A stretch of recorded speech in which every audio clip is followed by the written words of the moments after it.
تو بہرحال اس صورت میں اللہ سبحانہ و تعالی نے اپنے محبوب کو جہاں اللہ رب العزت نے اپنی قدرتیں اور طاقتیں اور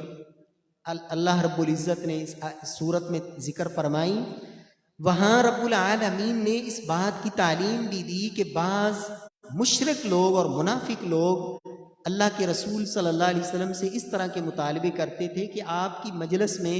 یہ جو بیٹھے ہیں نا، یہ غریب قسم کے لوگ ہیں، فقیر قسم کے لوگ ہیں، ہم چودھری مالدار وڈیرے، ہمارا ان کے ساتھ آ کر بیٹھنا یہ ہماری توہین ہے، تو آپ ان کو اپنی مجلس سے اٹھائیں۔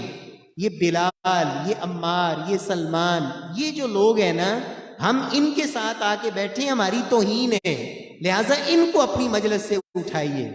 نبی صلی اللہ علیہ وسلم چونکہ بڑے حریص تھے کہ کسی طرح لوگ اللہ کے دین کی طرف آ جائیں، کسی طرح لوگ کلمہ پڑھ لیں، کسی طرح یہ لوگ جہنم سے بچ جائیں، نبی پاک صلی اللہ علیہ وسلم نے ابھی ان صحابہ کو اپنے سے دور کیا نہیں۔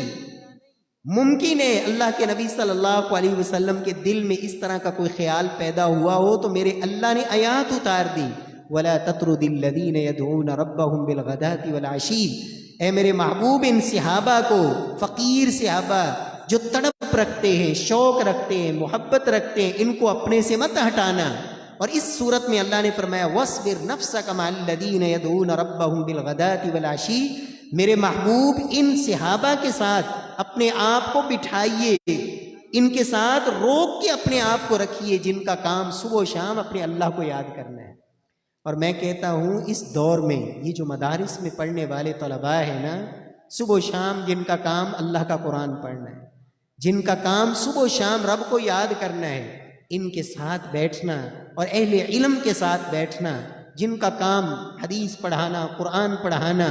یہ جو صحبت ہوتی ہے نا ایسے لوگوں کی، یہ انسان کے اوپر بڑا گہرا